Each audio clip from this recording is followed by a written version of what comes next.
아, 자, 여러분 반갑습니다. 3학년 기술과정 교과를 담당하고 있는 엄기정 선생님입니다. 자, 여러분 오늘은 캠을 이렇게 해봤어요. 조금씩 발전하고 있는 강의 퀄리티가 조금씩 발전되고 있습니다. 자, 처음 하는 거니까 너무 어색해도 여러분들도 끝까지 봐주세요. 자, 우리 이번 시간에는 지난 시간에 이어서 지난 시간에는 수송 기술의 발달 과정을 봤고, 자, 이번 시간에는 이 수송 기술의 미래를 알아보도록 하겠습니다. 자, 목차로는 3번이 되겠습니다. 수송 기술의 미래. 자, 학습 목표가 가장 중요하다고 얘기를 했습니다. 자, 학습 목표 한번 읽어볼게요. 자, 첫 번째는 지난 시간에 한 거예요. 자, 육상 수송, 해상 수송, 그리고 우주 항공 기술의 발달 과정을 설명할 수 있다. 여러분들은 요거까지 지난 시간에 했고, 이번 시간에는 수송 기술이 발달함에 따라 더 빠르고 편리하게 또 환경적인 미래 기술을 설명할 수 있다. 선생님 캠 때문에 글씨가 안 보이는데 그래도 수송 기술의 발달 그리고 미래 수송 기술을 배워보도록 하겠습니다. 자, 볼게요. 자, 여러분들 페이지로는 140페이지입니다. 140페이지. 여기 써 있죠? 교과서 140쪽. 자, 수송 기술의 미래 한번 보겠습니다. 여기 첫 번째 나온 게 하이브리드 자동차네요. 이 하이브리드 자동차는 미래라고 하기에는 사실 지금은 현재에 가깝죠. 현재도 엄청나게 많이 쓰고 있는 자동차입니다. 여러분들 부모님들 중에서는 하이브리드 자동차 가지고 계신 분들이 많을 거예요. 자, 그럼 하이브리드하고 기존에 있던 자동차하고 뭐가 다른지 한번 볼게요. 자, 내연기관과 전동기를 동시에 장착했다라는 점이 다른 겁니다. 기존에 있던 자동차는 내연기관만 장착이 돼 있어요. 근데 여기에 플러스해서 전동기를 장착을 했어요. 그럼 전동기가 뭔지 알아야겠죠. 아는 친구도 있을 건데 말 그대로 전기를 이용해서 움직일 자, 움직이는 힘을 만드는 기계입니다. 그래서 바로 요거는 이제 쉽게 생각하면 모터라고 보면 편해요. 여러분들 그 RC카나 이런 데 모터 들어가죠? 자, 건전지로 모터를 돌리듯이 전기를 이용해서 모터를 돌리는 자동차다. 이게 하이브리드 자동차예요. 자, 작동은 요 내연기관과 전동기. 여러분들 책에다가 써놓으세요. 140쪽에 분홍색으로 되어 있습니다. 거기다가 전동기라고 써놓고 연료는 화석연료, 가솔린이나 디젤이 되겠죠. 거기에 전기. 그러면 어떻게 작동하냐? 요 내연기관으로 여러 선생님이 알려주는 거는 요 하이브리드 자동차의 한 예시예요. 자, 첫 번째 내연기관으로 전기를 만들어요. 발전기를 돌리는 거죠. 전기를 만들어서 요 만들어진 전기로 요 전동기로 바퀴를 돌리는 방법이 있습니다. 그래서 석유를 이용해서 전기를 만들고 만들어진 전기를 이용해서 전동기를 돌리는 방법이 있습니다. 그게 하이브리드 자동차예요. 근데 하이브리드 자동차는 지금도 많이 사용하고 있고 선생님이 이제 자동차를 바꿀 때가 됐는데 자동차를 바꾼다면 단연 1순위로 하이브리드 자동차를 생각하고 있습니다. 그만큼 미래지향적이기도 하거니와 여기 나와 있던 대로 뭐예요? 바로 친환경적이에요. 친환경적이다라는 말은 굉장히 환경이 오염이 안 된다라는 뜻이죠. 넘어가겠습니다. 자, 그 다음엔 정말 이제는 앞으로 미래에는 이 전기만을 이용한 자동차가 나오겠죠. 자, 하이브리드 자동차하고 다른 점은 자, 보겠습니다. 전동기밖에 없어요. 내연기관이 없죠. 아까 말했던 내연기관, 엔진이 없어요. 엔진이. 바로 전동기만 있고, 그럼 연료는 당연히 전기만 쓰게 되겠죠. 그래서 우리가 그 주유소가 아니라 여기 이 충전소로 가야 됩니다. 충전소. 전기 충전소를 가서 충전을 하게 되겠죠. 전기 자동차는 현재 우리나라에서도 많이 만들고 있어요. 뭐 코나라든지 또 아이오닉이라는 대표적인 자동차가 있고 선생님 매번 얘기하지만 이제 이 전기 자동차의 선구적인 기업은 미국에 있습니다. 저번에 기업 이름이 뭐라고 했죠? 네, 잘 기억하고 있습니다. 바로 테슬라라고 했죠. 테슬라. 글씨가 조금 이상합니다. 자, 이 테슬라가 이 전기 자동차뿐만 아니라 저 뒤에 나오는 자율주행 자동차에도 굉장히 큰 업적을 남기고 있는 지금 기업이에요. 현재 진행형인 기업입니다. 나중에는 전기 자동차가 될 것 같아요. 넘어가겠습니다. 자, 요번에는 이제 수소 연료 전지 자동차라고 되어 있는데 이것도 마찬가지예요. 자, 전동기인데 이 수소를 이용해서 뭘 만드는 겁니까? 전동기니까 전기를 만들어야겠죠. 전기. 자, 전기를 만들어서 이 전기로 전동기를 돌려서 앞으로 나아가게 되는 자동차예요. 연료를 뭘 썼냐? 전기를 썼냐? 아니면 전기를 만들 수 있는 수소를 썼냐? 이 수소는 구하기가 쉽죠. 어디에 있습니까? 수소는 과학을 좋아하는 학생들이라면 알 거예요. H2O라고 하는 물 속에서 수소를 쉽게 얻을 수 있습니다. 말은 쉬운데 사실은 요 물에서 수소를 골라내는 게 좀 굉장한 기술을 요구하는 것 중에 하나예요. 그 기술이 발전하면 발전할수록 요 수소 전기 자동차는 가격이 내려가고 대중화가 되겠죠. 수소에서 근데 가장 큰 단점은 뭐예요? 수소에 뭐가 위험합니까? 바로 폭발력이 굉장히 위험합니다. 폭발력이 엄청나게 커요. 그래서 만약에 수소 자동차에서 수소에 불이 붙으면 엄청난 큰 폭발을 가지고 있는 에너지 자원이기 때문에 자동차의 위험성이 조금 보장되진 않았다. 근데 요즘은 수소 자동차가 나오는 걸로 봐서 그런 기술도 많이 좋아진 걸로 알고 있습니다. 요즘은 수소 자동차 사면은 그 돈도 주죠. 정부에서 보증금이라고 해서 돈을 줍니다. 자, 넘어갈게요.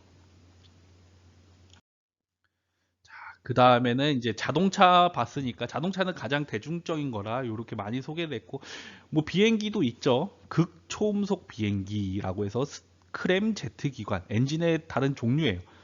비행기 엔진의 종류를 써가지고 여기 그림이 조금 잘렸는데 이건 책에 있습니다. 책 141쪽을 보면은 설명이 잘 돼 있어요. 자, 요렇게 있고 여러분도 혹시 스텔스라는 비행기 들어봤습니까? 자, 스텔스 비행기는 뭐 이거하고는 조금 다른 건데 스텔스 비행기는 어디에 안 잡혀요? 바로 그 레이더에 잡히지 않는 비행기를 스텔스 비행기라고 하죠. 이 스텔스 비행기가 레이더에 잡히지 않는 방법은 선생님이 설명을 잠깐 하면은 레이 레이더에서 이 비행기가 다가오고 있으면은 레이저를 보냅니다. 초음파를 보내요.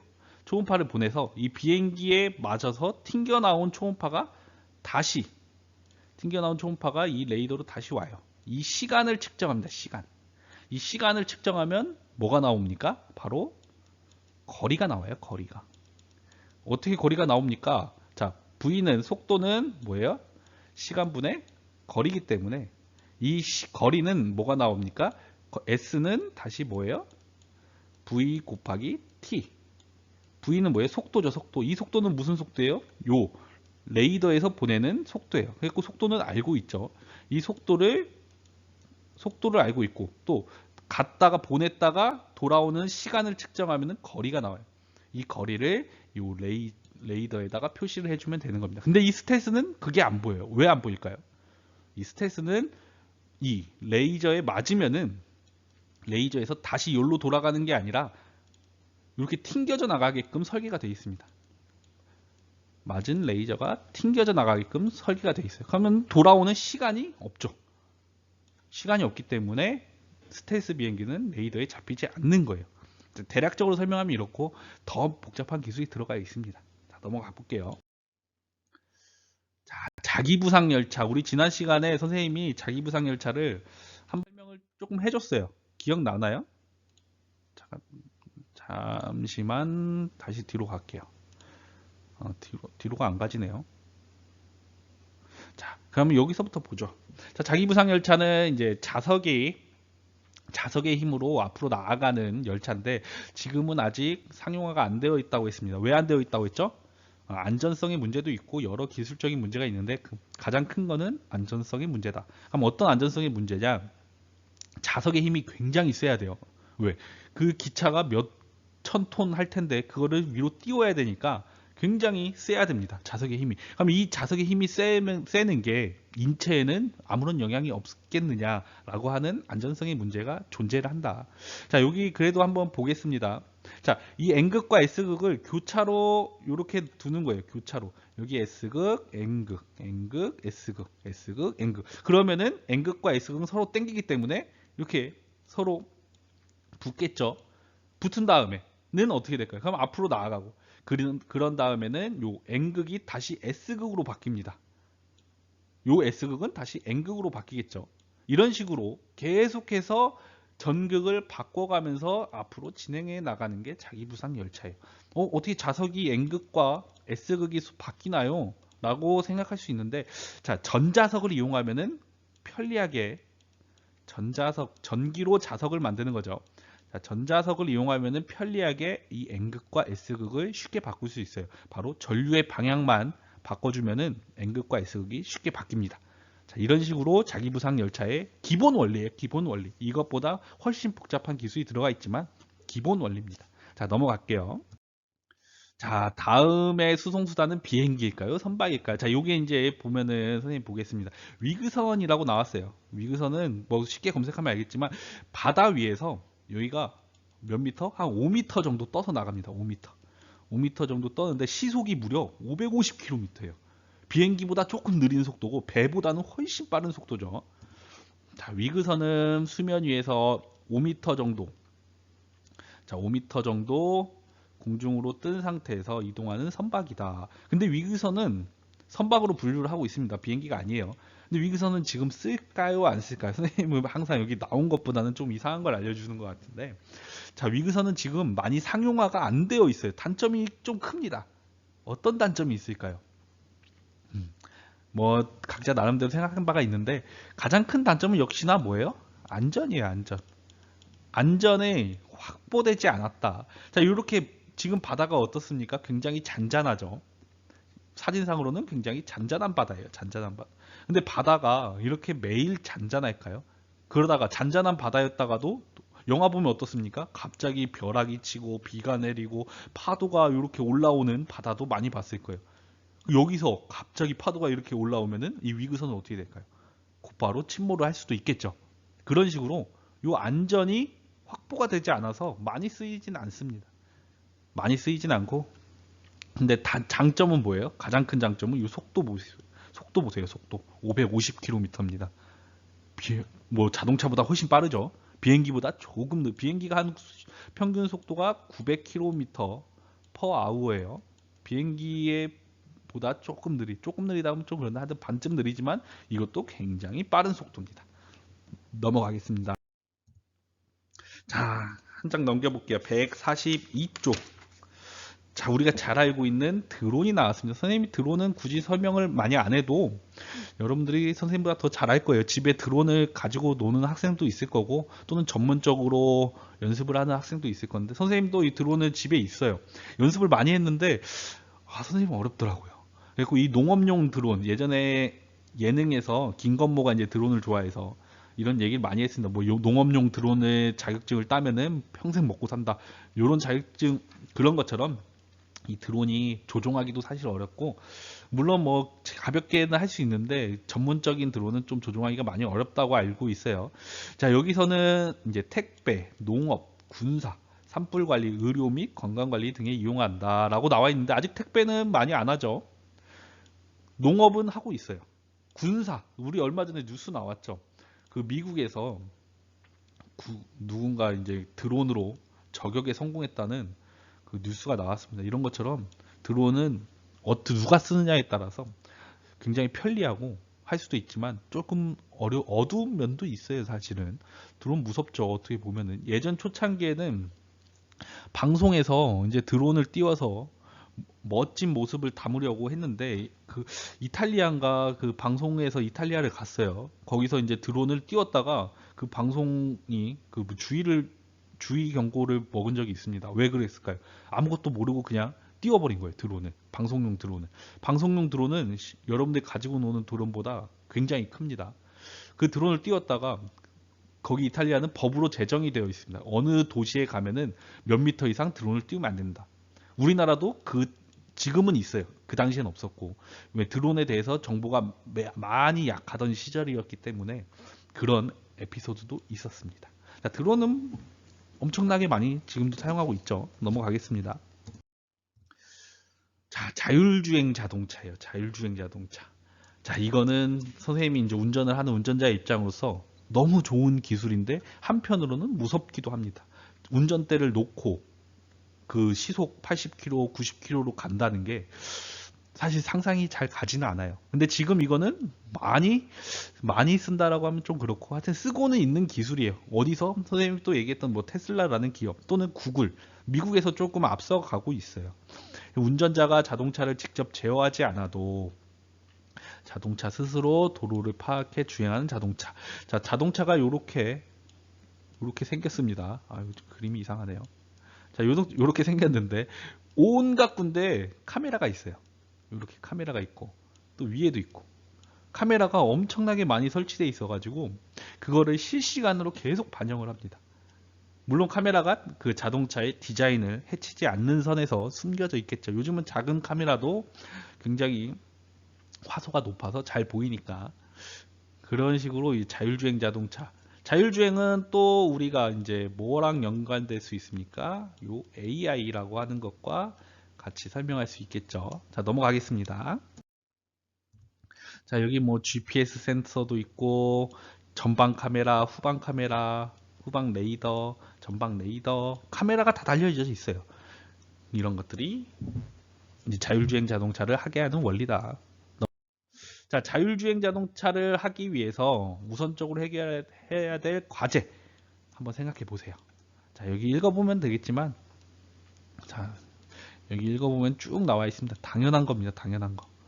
여러분들이 이거를 책에다 써도 좋고, 꼭 한번 읽어보세요. 이거는. 자, 넘어가겠습니다. 자, 에어글라이더 제작하기가 143쪽에 있는데, 우리는 사실 선생님이 학기 초에 수행평가로 이 에어글라이더보다는 지금 실제 비행기를 만드는 거를 생각을 했어요. 자, 콘덴서를 이용한 비행기 만들기를 선생님이 했는데, 언제 등교를 할 줄 몰라가지고 준비는 해놓고 있습니다. 그 여러분들 등교를 하면은 바로 비행기를 만들 거예요. 실제 비행기 만들어서 운동장에서 날려볼 겁니다. 자, 비행기가 굉장히 멀리 날아가요. 또 오래 날아갑니다. 종이 비행기하고는 또 달라요. 자, 그런 거 해볼 거고 넘어가겠습니다. 자, 에어글라이더 한번 만들어 보고. 자, 여기 문제 한번 풀어볼게요. 전기 자동차는 뭐 땡땡만을 장착하여 유해가스나 소음이 없는 친환경 자동차다. 땡땡 뭡니까? 전동기겠죠. 전동기만 장착한 거고. 자, 땡땡은 사람이 타지 않고 무선 전파로 움직이는 비행체를 말한다. 뭡니까? 드론입니다. 자, 문제 하나 또 풀어볼게요. 동력을 이용하여 위아래 층으로 오르내릴 수 있도록 만든 계단 모양의 기계 장치는 정답은 뭡니까? 바로 에스컬레이터가 되겠죠. 너무 쉽죠? 자, 보기에 해당하는 수송수단을 쓰세요. 자, 여기 보니까 레일도 나오고 또 뭐가 옵니까? 전자석이 나오고 자력. 자력이라고 하면은 이제 자기력을 얘기하기 자석의 힘 뭡니까? 자기부상 열차가 되겠습니다. 자, 여기까지 수송 기술에 대해서 배워봤습니다. 여러분들 질문 있으면은 언제든지 질문방에다 글을 올려주고 선생님이 조금씩 업그레이드가 되고 있어요. 지난번에 이제 캠이 나오기 시작했고 조만간 여기에 이제 자막이 뜨게 할 계획이 있는데 자막은 조금 어려운 것 같습니다. 자, 여러분들 고생했고 다음 시간에 또 보도록 하겠습니다.